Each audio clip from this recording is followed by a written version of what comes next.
There's a moment a lot of men never notice. It happens in silence, not in the loud part of attraction, not in the flirting, not in the chase, not in the performance. It happens later, when the room is quieter, when the distance is smaller, when a woman stops listening to what you say and starts listening to what your presence feels like. And in that moment, what she wants is usually far less theatrical than most men imagine and far more revealing, because the truth is, intimacy exposes you.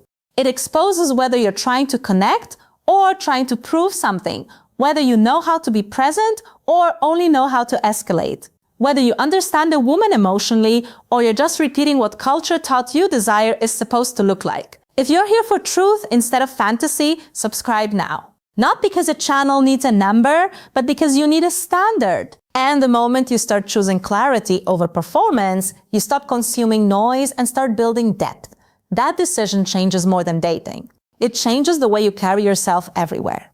Now let's get honest. A lot of men hear a title like this and immediately think in terms of technique, angles, tricks, some hidden physical formula that unlocks desire. That's the first mistake. That mindset already puts you outside the experience. It turns intimacy into mechanics. It makes you tactical when you should be attuned. It makes you chase effect while ignoring cause. Here's what this really means. The intimate positions women secretly love are often not the ones that make a man feel most dominant, impressive, or in control. They're the ones that make her feel safe enough to soften, seen enough to relax, and connected enough to actually want more. That is the part too many men miss. Real attraction is not just about stimulation. It's about emotional permission. It's about what her body is allowed to feel because your presence is trustworthy. And once you understand that, everything shifts. The first position is face-to-face.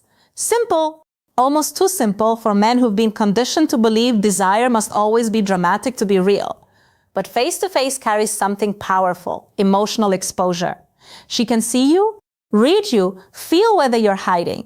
There's nowhere to go in that position except into the moment itself. No distraction, no performance, no escape route dressed up as confidence. That is exactly why so many women love it. Because face-to-face says, I'm here.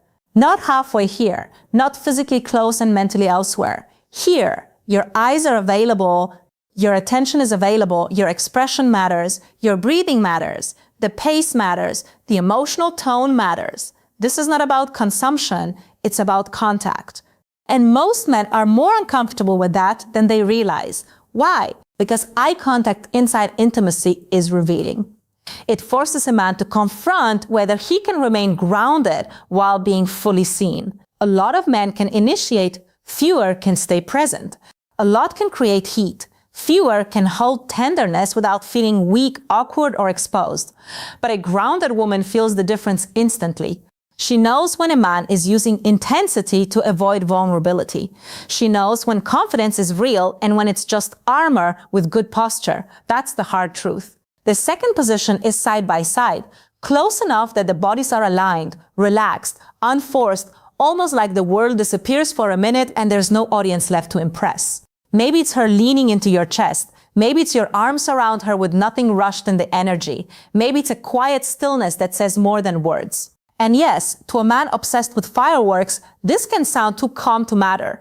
But calm is exactly what gives it power. Because side-by-side intimacy speaks a different language. It says you don't have to perform here, you don't have to pose here, you don't have to earn this second by becoming someone else. It creates emotional shelter. And women who spend their lives reading pressure, managing expectations, and sensing hidden agendas often crave that more than men understand. Not because they want less passion, because they want passion without tension, desire without demand, closeness without feeling handled. That distinction matters. Now let's go deeper, because if you stop at the surface, you'll miss the whole point. The misconception is that women secretly love certain positions because of novelty or intensity alone. The deeper truth is that women often love the positions where their nervous system can cooperate with desire instead of defending against it.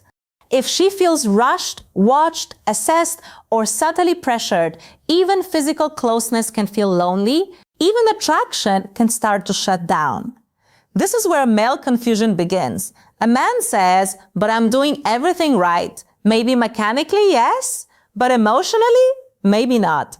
Maybe your body is present, but your energy is anxious. Maybe your hands are steady, but your intention is hungry. Maybe your words are smooth, but underneath them is the need to be validated, and that need changes the room. Women are incredibly responsive to congruence, not perfection. Congruence, when your attention is clean, when your pace is regulated, when you're not trying to force a response, intimacy becomes easier for her to enter honestly.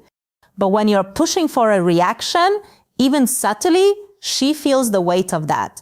It doesn't always register as a conscious thought. Sometimes it just becomes a vague resistance, a tightening, a loss of softness, a sense that something is slightly off. That's not mystery, that's psychology. The root cause is simple, even if it's uncomfortable.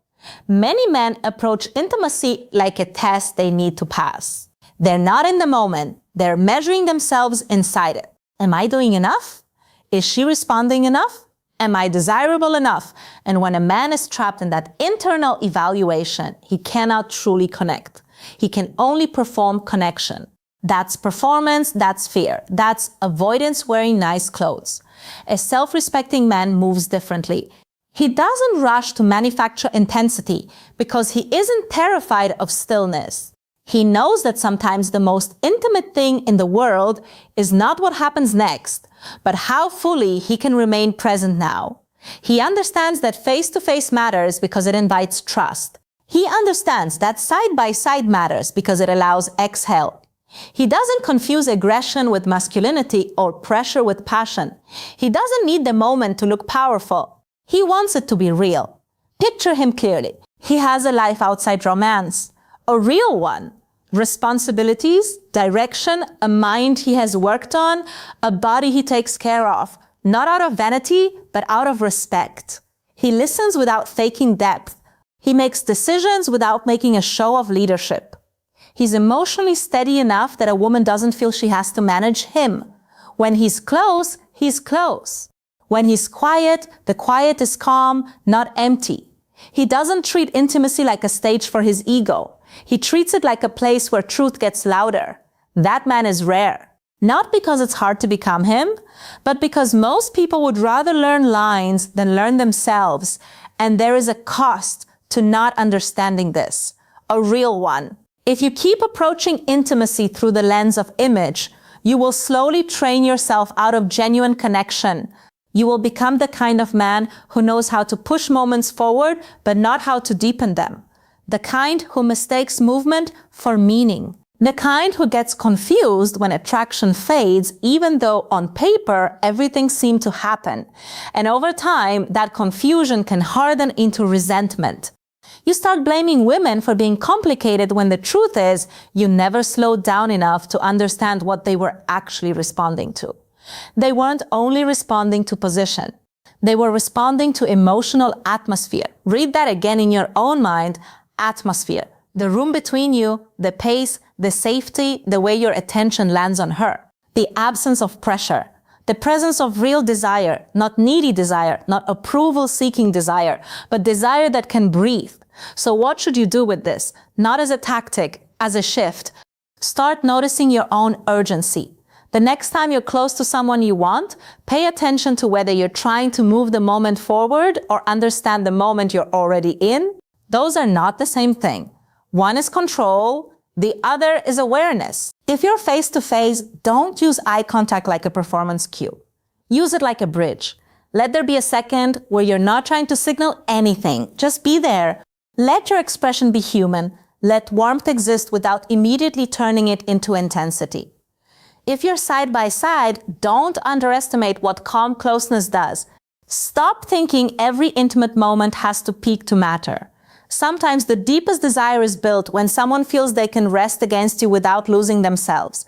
That's not a small thing. That is trust entering the body.